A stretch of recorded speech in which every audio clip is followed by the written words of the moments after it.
My people, let me tell you. Sometimes, to find out who truly has a good heart, you must hide your riches and walk among ordinary people.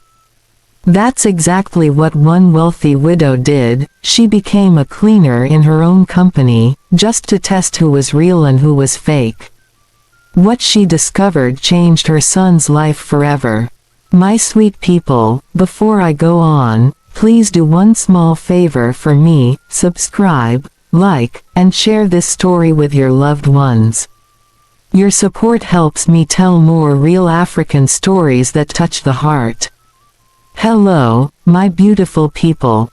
Welcome back to my channel. You know, here, we share real stories that touch the heart and open the eyes. Please, come in, sit well, and make yourself comfortable. If you have tea or zobo nearby, sip it slowly, because today's story will make you smile, laugh, and maybe even cry a little. My name is Isabella Jerry, and this story, is very personal to me. It's the story of a mother's love, a little mischief, and how I found the perfect wife for my only son. My life has been full of colors. I'm 60 now, and when I look back, every stage of my journey shines bright in my memory. But the brightest of them all was my husband, my darling Christopher Jerry. To the world, he was a business giant, the founder of Jerry Enterprises. But to me, he was just Chris, the man who would dance with me in the kitchen and tell bedtime stories to our son. We built a home filled with laughter, faith, and love. Our greatest blessing was our son, Ryan. Tall like his father, smart like a lawyer, and gentle like his mother. Ah, every mother should have a son like him. But when Chris passed on and joined the angels, Ryan became my whole world. He's done so well for himself: a master's degree from America, a top job in a big tech company, always checking on his old mother. Yet, even when he calls, I can feel it, that small emptiness in his voice. That quiet echo of loneliness. You see, my people, money can fill your house, but it can never fill your heart. My son has success, but he needs a home, a woman to love him and share his life with. But these modern days, what mothers see online scares us. Some daughters-in-law now see their husband's mother as the enemy. Imagine, a woman who suffered, carried, and raised him with prayers. I told myself, God forbid. That cannot be my portion. One evening, I went into my late husband's study, that sacred place where his spirit still lingers. His books were still neatly arranged, and his photograph sat proudly on the shelf, the same photo taken the day he opened the first Jerry Enterprises office. I looked at that picture, and I swear, it felt like he was smiling at me, saying, "Isabella, do something." Then it hit me. The wildest, craziest idea of my entire life. I said to myself, what if I find Ryan's wife myself? Not through matchmaking or gossip, but by seeing her true heart, with my own eyes. You know, sometimes you can't really know a person until they think you are nothing. And just like that, the plan was born. I, a 60-year-old woman, would go undercover in my husband's company, as a cleaner. Yes, you heard me right, my people. The mother of the CEO's son became the cleaner. And that's where the real story begins. Now listen, my people. You can't just walk into a big company one morning and start cleaning like it's your house. No, things don't work that way. But that's exactly what I was planning to do. And the only person I could trust with this crazy idea was Mr. Adebayo. That man had been my husband's right-hand man for over 30 years. Loyal, disciplined, and wise. He was now the general manager of the company. When I called him and explained my plan, there was a long silence on the phone. For a moment, I thought the line had cut off. The poor man nearly had a heart attack. He said, "Madam Jerry. A cleaner. You." I could almost picture his face, eyes wide, mouth open. But you see, Adebayo is an old-school man. He knew my heart. Even though he thought I had lost my mind, he still agreed to help me. He promised to hire me under a false name, Bella. Just Auntie Bella. The very next day, I did something I hadn't done in 40 years. I packed away all my fancy clothes, my gold jewelry, my designer handbags, my silk dresses. I went to the open market and bought wrappers, simple blouses, and a plain headscarf. When I looked at myself in the mirror, I almost didn't recognize the woman staring back. The elegant Isabella Jerry was gone. In her place stood Auntie Bella, a humble woman with tired eyes but strong hands ready for hard work. That morning, as I walked into the company building, my heart was beating like a talking drum. I was scared, excited, and determined all at once. The search had officially begun. The office was alive, buzzing like a beehive. Young men in sharp suits and ladies in expensive dresses moved up and down with purpose. Their eyes were glued to their screens, their minds full of meetings and money. Me. I was invisible. Just the cleaner in the background. I kept my head down but my eyes open. I watched everything. The whispers near the water dispenser. The fake smiles people wore for their bosses. The office gossip that floated through the air like perfume. Most people were not rude, but they acted like I didn't exist. A few murmured, "Good morning," without even looking at me. Then I saw her. Her name, I later learned, was Amara. She worked quietly, focused, and with a calm grace that drew my attention. When she stood up to pick a file, she walked past me. I was cleaning a table at the time. She stopped, looked straight into my eyes, and smiled. Ah, my people, it wasn't an ordinary smile. It was warm, genuine, like sunlight after rain. "Good morning, Ma. Welcome," she said, her voice as sweet as a ripe mango. That small gesture melted my heart. In a place where I was supposed to be invisible, this young girl saw me. For the first time that day, I felt human again. But you see, in every beautiful garden, there will always be some weeds. And that's how I met Beatrice. Beatrice was one of those ladies who walk as if the ground should thank them for stepping on it. She worked in marketing and behaved like her father owned the whole building, maybe even the air inside. Beautiful. Yes. But her beauty was sharp, cold, like broken glass. That same morning, she spilled her coffee on the floor near her desk. Did she bend down to clean it? No, she just snapped her fingers at me. "Cleaner. Over here. Now." The way she said it, as if I was a stray goat she wanted to chase away. I carried my mop and walked quietly to her desk. As I cleaned the floor near her expensive shoes, her friends began to giggle. Honestly, one of them said, "They just hire anybody these days." Look at her. Beatrice didn't even pause her phone call. She was too busy complaining about her nail technician. They didn't see me as a human being. To them, I was just part of the furniture, something to use and ignore. And right there, I saw the kind of woman I always feared my son would fall in love with, beautiful on the outside, but inside, empty. A cold, dark room. My people, let me tell you, my back began to ache in places I didn't even know existed. My hands were getting rough from those harsh cleaning chemicals. But my spirit, My spirit was alive, more alive than it had been in years. Being Auntie Bella felt like I had a secret power, the power to be invisible. And you know what? When people don't see you, you start to see everything. I learned that Mr. Tunda in the accounts department was always worried about his sick wife. I learned that young Sarah from HR was saving every spare naira just to send her younger brother to the university. And that proud peacock, Beatrice. I discovered she'd been stealing her colleagues' ideas and pretending they were hers. But no matter what I saw, my eyes always found their way back to Amara.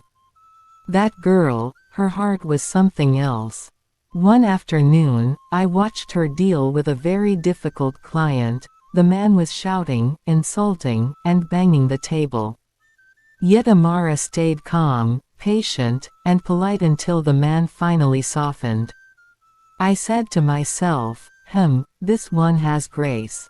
Another evening, she stayed behind after everyone had gone, just to help a new intern who was crying out of frustration. Not for praise, not for show, just because she couldn't walk away from someone in pain. Amara never joined the gossip crowd. When others were busy complaining, she was working quietly.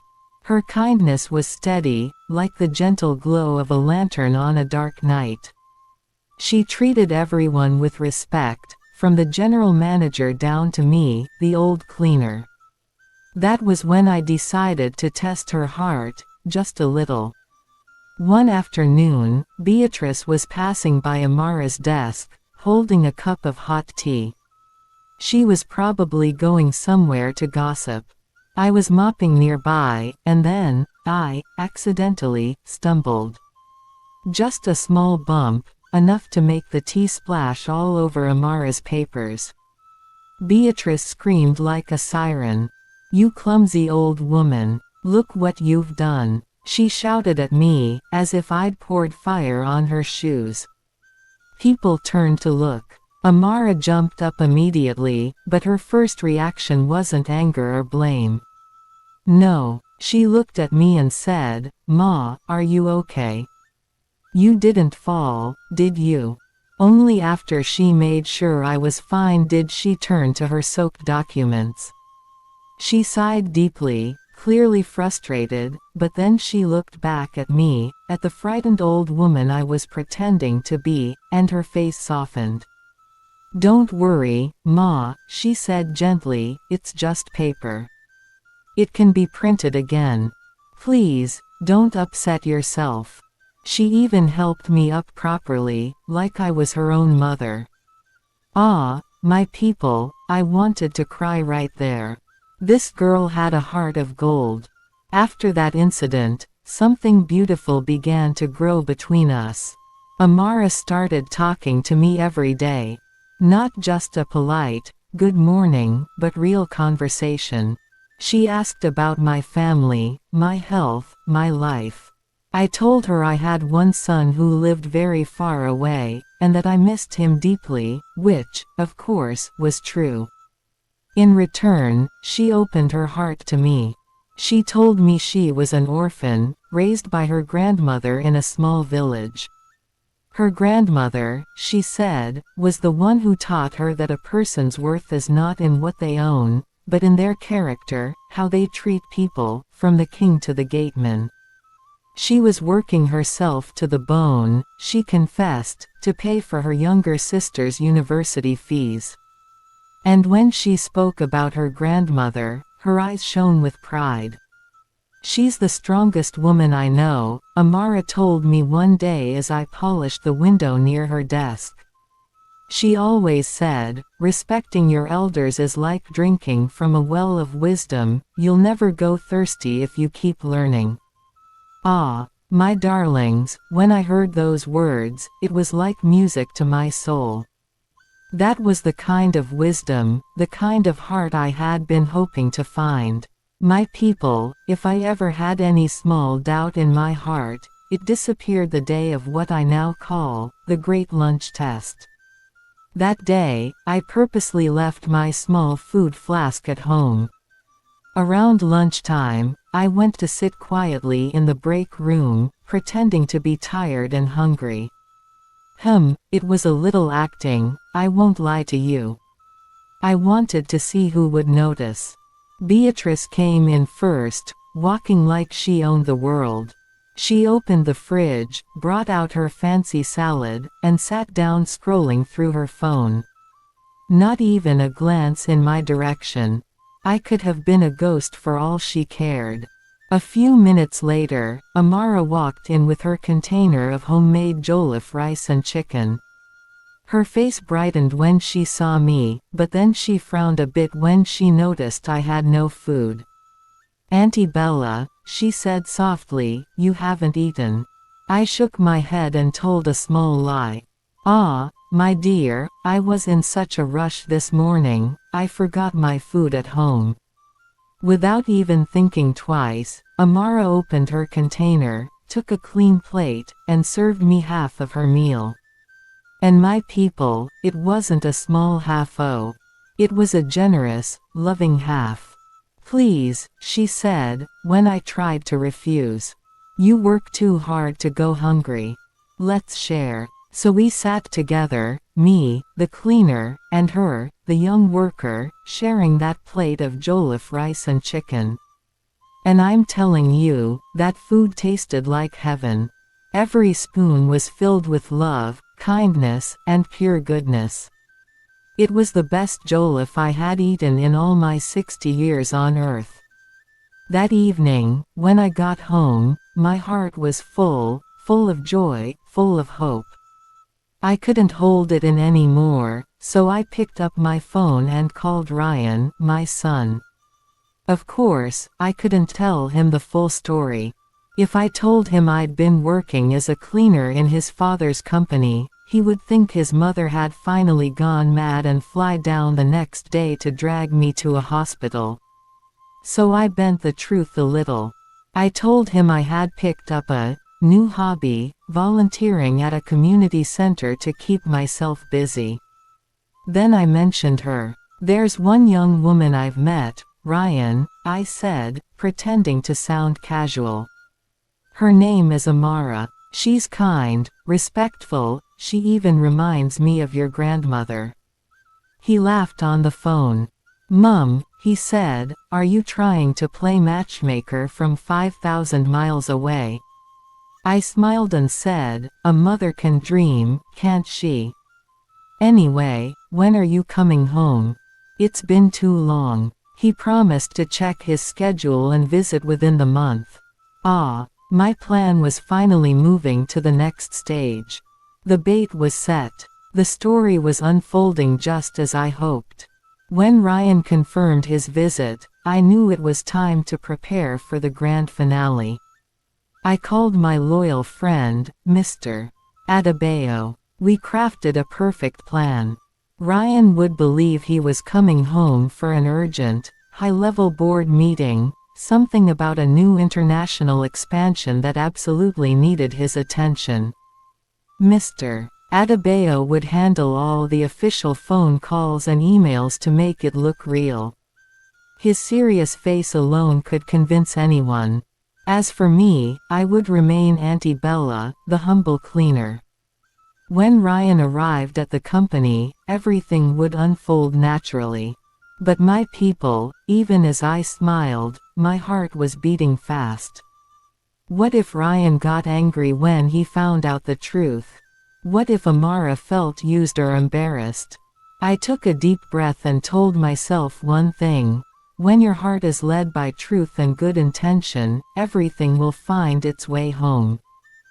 My people, just a few days before Ryan was meant to arrive, the universe decided to give me one last test, one that I didn't even plan. That afternoon, I was cleaning near the main reception, a busy place, full of people going up and down. Then, I decided to pretend I was dizzy. I leaned on my mop, held my forehead, and let out a soft groan. It was good acting. Even Nollywood would have given me an award that day. People passed by. Some looked at me briefly and continued walking. Some didn't even notice. Then came Beatrice. She looked right at me, rolled her eyes, and hissed under her breath as if my sickness was disturbing her air. But my darling Amara, the moment she saw me, she ran straight to my side. "Auntie, Auntie, are you all right?" she cried out, holding me by the shoulders. Before I could say a word, she guided me to a chair, ran to fetch water, and began fanning my face with a file. "Don't worry, I'll stay with you," she said firmly. "Should I call a doctor? Do you have anyone I can call?" She forgot about her lunch break completely. All that mattered to her was that an old cleaner was not feeling well. That moment, I knew it. This girl's kindness wasn't an act. She wasn't just good, she was rare. A pure diamond shining in a world full of glass. That night, I couldn't sleep. I walked around my big, quiet house. The marble floor was cold under my feet, and the silence echoed like memories. I stopped in front of a large portrait, the one of Christopher and me, painted right after Ryan left for university. We looked so happy in that picture. So young, so full of dreams. "Oh, Chris," I whispered, staring into his painted eyes, "you would probably think your Isabella has gone mad. But you always told me to follow my heart, and right now, my heart knows this is the right thing to do. I'm doing this for our son." I rested my forehead against the painting, and for a moment, I felt him there, his presence, his blessing, his quiet strength. My heart calmed down. Tomorrow would change everything. It was the biggest risk I had ever taken. But it was for something priceless, my son's happiness. That night, I didn't feel like a schemer. I felt like a mother lion preparing to protect her only cub. Morning came, bright and clear like a blessing. Right on time, a sleek black car stopped at the gate of Jerry Enterprises. Mr. Adebayo had sent it himself. The door opened, and there he was, my son, Ryan. Ah, my heart almost burst with pride. He looked so handsome, so confident. The perfect gentleman in his dark blue suit, every inch the successful businessman he had become. Mr. Adebayo greeted him at the door, wearing that serious, official face that could convince anyone. "Ryan," he said, "thank you for coming on such short notice. The board members are waiting upstairs. We need to walk through the main office floor to get there." Exactly as planned. They were going to walk right past Amara's desk, right through the area where Auntie Bella, the cleaner, would be mopping the floor. My heart started beating fast, like a talking drum on market day. I took a deep breath, tied my scarf tighter, bent my head, and began to mop the floor slowly. This was it. The moment everything would come together. My people, that was how the drama started that morning. As Ryan and Mr. Adebayo began to walk through the open office, everything was set, just like I planned.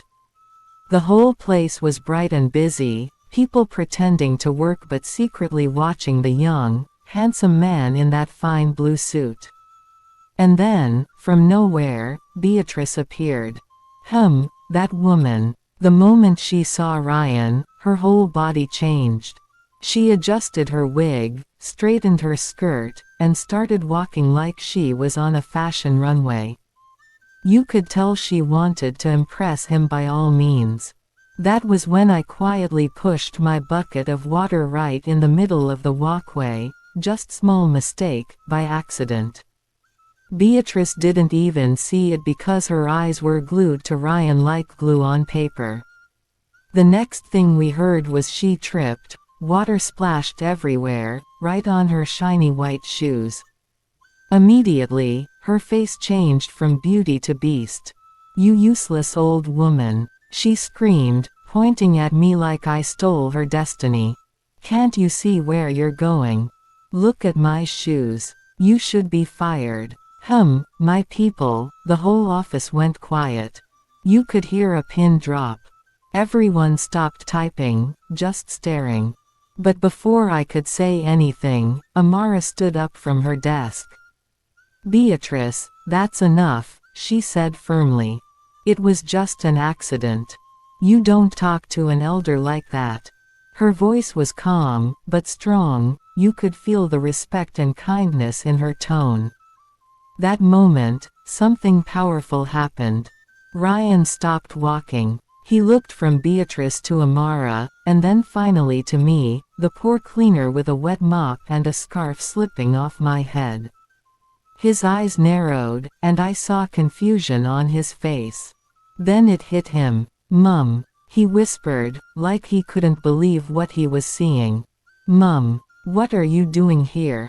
He rushed forward, ignoring Beatrice completely, and held my arm gently.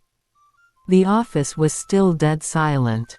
Everyone was in shock. Beatrice's mouth fell open, her anger turned to pure fear. She looked from me to Ryan and back again, her face pale like chalk.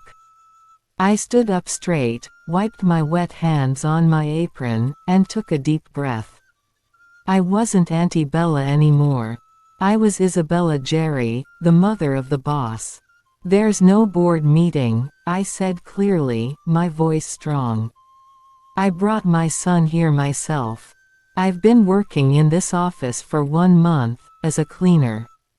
You could see everyone's eyes widen. Nobody even blinked. I did this because I wanted to find my son a good woman. Not one who loves money, but one who loves people. A woman who respects others, no matter their status.